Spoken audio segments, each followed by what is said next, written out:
There was a time where I really did believe when a guy compliments my body, talks about it like in a desirous way, that was like flattering. I'm really pretty to him and whatever. Even I'm really valuable to him, even though I think saying that out loud would have woken me up to the fact of how ridiculous that is to believe. I've stopped responding by being flattered when a guy starts to talk about my body or what he wants to do with it. It's become apparent to me how absurd those kinds of comments are, especially with a man who you barely know, really, to be honest. Even if you've been seeing him or dating him for months, it's so out of place. Why does it feel so like weird? And like, if you were to flip it around as a woman to a man, Wow, you work where? You make how much money? I would love to just buy myself a Chanel bag with your money, because you just have so much of it. like, look at how ridiculous. What man is gonna be like, wow, that is so flattering? What man is gonna be like, oh my gosh, really? You will be called a gold digger so fast if you were to start complimenting a man in that way about his money. Oh, I just can't wait to spend all your money on myself. What man is getting hot and bothered over that? But men will really, and women will agree to be flattered by men being like, I just love this and that about your body, and I want to do this and that with your body. Just explain to me why that should be flattering. So you see something that you like that belongs to me, and you've already decided how you want to use what belongs to me. And you've done what? Taken me on 3 dates? And now you feel confident enough to tell me how you would like to use what belongs to me. Now, I am not condemning the idea of a man telling you how beautiful you are and what he likes about your body and even what he wants to do sexually. There is a context in which this would be flattering to me. And that context is called marriage. Marriage. Because at that point, this man has committed his life for mine. And if you go into the scriptures, I think it's in Corinthians, it talks about a wife's body belonging to her husband and a husband's body belonging to the wife. You can talk freely about what belongs to you, like your husband or your wife. You can talk freely about the things that you like about your belongings and what you would like to do about what belongs to you. But as a single woman, when a man, a random man, and as long as there's no ring on my finger, yes, every man is a random man. A random man tells me what he would like to do with something that does not belong to him. Doesn't that sound like theft? That sounds like thievery. Imagine a thief describing to you what he's gonna do with all the stuff he takes from you because he didn't want to pay for it. Think about it. Think about a thief describing to you all the items in your home and how he's gonna use them when he takes them from you. This is what I hear when a man is talking to me about my body parts and what he'd like to do. You actually are delusional enough to think that it is appropriate for you to tell me how you're going to use something that you have not sacrificed for. Imagine that somebody were to come to your home as a guest. They just tell you, oh my gosh, I just love your curtains. Actually, can I just borrow your curtains for this weekend? Would you mind if I just take your couch for this month?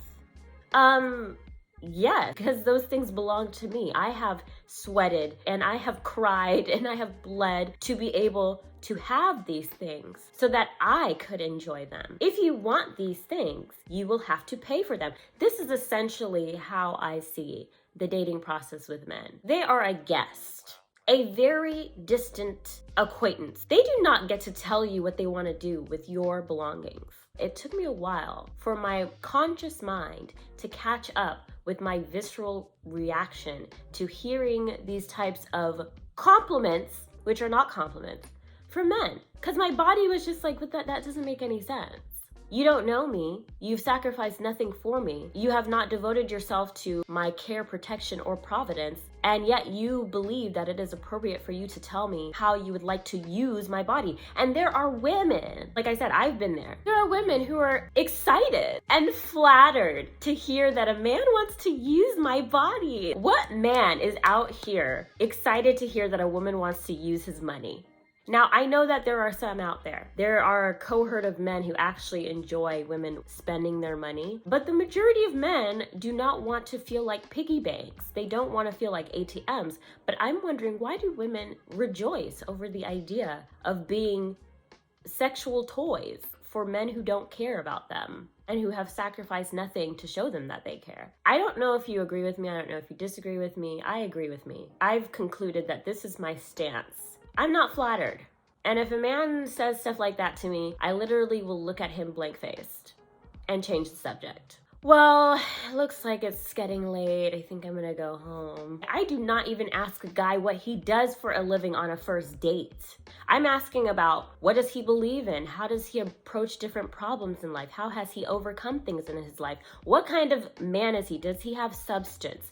That is my first order of business. That's just me. It would never cross my mind to start talking extensively about a man's money and what I want to do with it. So why would it cross a man's mind to start talking about my body and how it can serve him? And I'm gonna sit there and be like, like, no, it's not flattering. That's disrespectful, actually. Demeaning of my intelligence. What makes you think you just walk into a woman's life and be like, okay, these are the ways that you're gonna please me? Okay, no, I know why. It's porn. Porn convinces a lot of men that women are just ready and willing at all times and without much effort on their part. But this is not funny, actually. My goal really is for women to change their mindset when it comes to their personal value and what they are allowing in their life. There are things that we should not be allowing as women. You don't have to get angry. You don't have to throw punches. A simple withdrawal of your attention is enough to get the message across. Men do not like a woman who has turned away from them, and that's really all it takes. I hate to use the word energy because it's so new agey, but a simple energy shift is enough to get your message across. If a guy's talking to you disrespectfully and you simply get silent, stare at him blankly, and change the subject, he got the message. He got the message. I just don't have the time for it anymore. And you think that's appropriate, and you think that's how you treat a woman, that's how you speak to a woman, that is the level of respect you're willing to give? Okay, well, it's getting late. A man coming from this mindset is a very self-focused, self-serving individual, that he can't even step outside of himself and listen to himself and how this must sound to a woman who barely knows him. The fact that he's not able to do that tells you that he has quite a low EQ. He's been so cocooned in his own paradigm that he cannot even fathom that what he is saying could be scary, unsettling, disgusting, undesirable, unpleasant to hear to the woman that he's speaking to. If a guy is getting very descriptive about your body and what he wants to do, you barely even know him, he barely even knows you, he doesn't ask you any real questions, this is a huge red flag. This is a guy who's very used to just serving himself and dipping. That's it. He doesn't think very far. It's not a high level of intelligence there, or at least he's not using the intelligent part of himself to deal with you. Please respect your value. God has created you valuable. Please take care of God's possessions. God sees you as a valuable, one-of-a-kind, rare jewel of a human being. Don't throw your pearls to swine, as the Bible says. Men who speak like this, they are swine. They are swine. Pigs don't think about what they're eating. That's why they're given slop and trash and the leftovers of everything. They just want to eat. Please do not throw something valuable into the slop pile. Anyways, that's my little video for today. So thank you for joining me here on Lily of the Field. And until next time, have a blessed day. And remember that God has given you everything you need to grow. Bye.